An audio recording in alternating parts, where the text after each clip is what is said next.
আজি জুবিনদাক ন্যায়টোতো নিদিয়েই।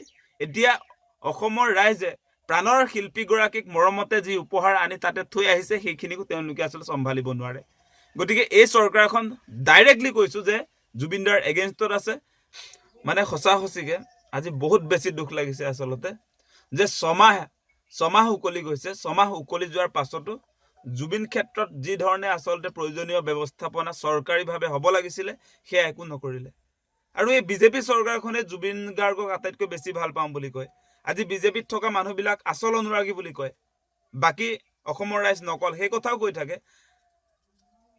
জুবিনদাৰ যদি আটাইতকৈ ডাঙৰ অনুৰাগী বিজেপি চৰকাৰ হয়, বিজেপিৰ আমাৰ এইটো মুখ্যমন্ত্ৰী হিমন্ত বিশ্ব শৰ্মা যদি হয়, তেনেহ'লে কি যুক্তিত আজি ছমাহ হৈ গ'ল তাৰ পাছতো জুবিন ক্ষেত্ৰ কিয় তেওঁলোকে আচলতে যিটো আন্তঃগাঁথনি তাত নিৰ্মাণ কৰিব লাগিছিলে, যিটো ব্যৱস্থাপনা জুবিন ক্ষেত্ৰত হ'ব লাগিছিলে সেইটো কিয় কৰিব পৰা নাই, কিয় নকৰে, কিয় এনেকুৱা চূড়ান্ত অৱহেলা কৰি থকা হৈছে?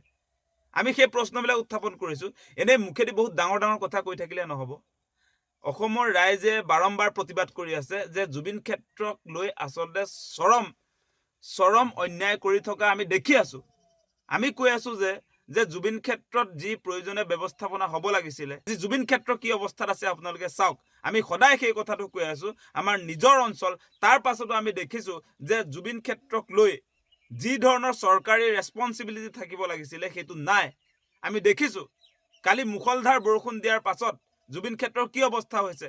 অসমৰ ৰাইজে মৰমেৰে প্ৰাণৰ শিল্পীগৰাকীক যিবিলাক উপহাৰ প্ৰদান কৰিবৰ কাৰণে জুবিন ক্ষেত্ৰলৈ যায়, যিবিলাক উপহাৰ থৈ আহে তাতে, আজি অসমীয়াৰ স্বাভিমান গামোচাৰ পৰা আৰম্ভ কৰি জুবিনদাৰ সৃষ্টিৰ আজি বিভিন্ন সামগ্ৰী আপোনালোকে নিশ্চয় লক্ষ্য কৰিছে যে আপোনাৰ জুবিন ক্ষেত্ৰত, আৰু সেইবিলাক আজিৰ দিনটোত কি অৱস্থাত আছে। আমাৰ মৰমৰ উপহাৰখিনি জুবিনদাৰলৈ আমি যিবিলাক উপহাৰ তাত প্ৰদান কৰিছোঁ, যিবিলাক থৈ আহিছোঁ জুবিন ক্ষেত্ৰত, সেইখিনি সংৰক্ষণৰ ব্যৱস্থাপনা আজিৰ দিনটোলৈ কৰিব নোৱাৰিলে। আমি নিজেও আপোনালোকে নিশ্চয় জানে আমি স্মাৰক লিখি তাত ধুনীয়াকৈ থৈ আহিছিলোঁ। সেই স্মাৰকৰ অৱস্থাটো কি হৈছে আজিৰ দিনটোত? আমি গামোচা থৈ আহিছিলোঁ তাতে, সেই গামোচা আজি দেখিছোঁ তিতাৰ পাছত কাইলৈতো আপোনাৰ তাততো খাৰে ধৰিব। সেই স্বাভিমান, সেই গামোচা এনেকৈ চেদেলি ভেদেলি হৈ পৰি থাকিব লাগে নেকি? সেই কথাটো আপোনালোকে বিবেচনা কৰক।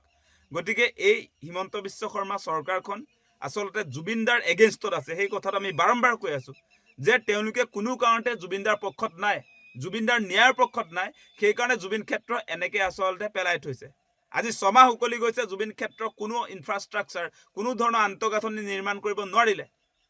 আজি সেই অন্ত্যেষ্টিক্ৰিয়া যিদিনা আচলতে দিয়া হৈছিলে, সেইদিনা যিখিনি তাত ত্ৰিপাল তৰি দিয়া হৈছিলে, সেই ত্ৰিপাল আজি উৱলি গৈছে। আপোনালোকে নিশ্চয় লক্ষ্য কৰিছে।